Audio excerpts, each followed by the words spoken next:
কিভাবে মিথ্যা মামলার প্রক্রিয়ায় একটা সিন্ডিকেট করে মামলা দেওয়া হয়। বাংলাদেশ জামাতে ইসলামীর ঢাকা ১ আসনের এমপি প্রার্থী ব্যারিস্টার মোহাম্মদ নজরুল ইসলাম পুলিশ প্রশাসনের উদ্দেশ্যে কড়া হুঁশিয়ারি দিয়েছেন।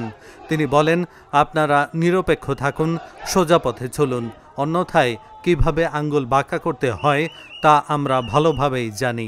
শুক্রবার বিকেলে নবাবগঞ্জ পাইলট স্কুলের সামনে বিক্ষোভ সমাবেশে তিনি এ হুঁশিয়ারি দেন।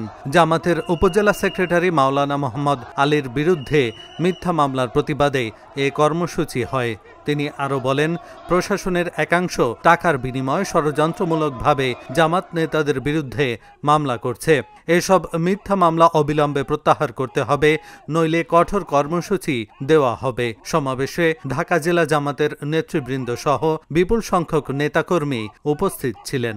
আমি তাই উদাত্ত আহ্বান জানাচ্ছি প্রশাসনের কাছে, আপনারা নিরপেক্ষ ভূমিকা রাখুন, আপনারা সোজা পথে চলুন, আর না হলে আঙ্গুল কিভাবে বাঁকা করতে হয় সেটা আমরা জানি।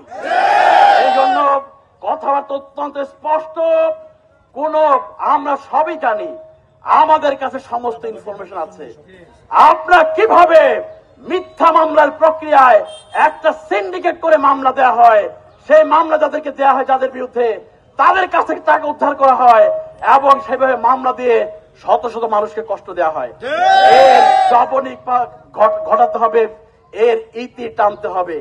এবং আজকের দিন থেকে আমরা চাই আর কোন মিথ্যা মামলার আশ্রয় আপনারা নিবেন না, মানুষকে কষ্ট দিবেন না, রাজনৈতিক হয়রানিমূলক কোন মামলা আপনারা নিবেন না, এবং দোহা নবাবগঞ্জের রাজনৈতিক পরিবেশকে শান্ত রাখার ক্ষেত্রে আপনারা ভূমিকা রাখবেন এবং এই পরিবেশকে কোনো অবস্থাতেই অশান্ত করতে দেয়া হবে না। আমি তাই সংশ্লিষ্ট সবাইকে উদাত্ত আহ্বান জানাচ্ছি, আসুন আমরা ইতিবাচক রাজনীতির পথ ধরি। যারা অতীতে মিথ্যা মামলা, হত্যা, গুম, সন্ত্রাসের পথ বেছে নিয়েছিল, আজকে তাদের করুণ পরিণতি আমরা সবাই জানি।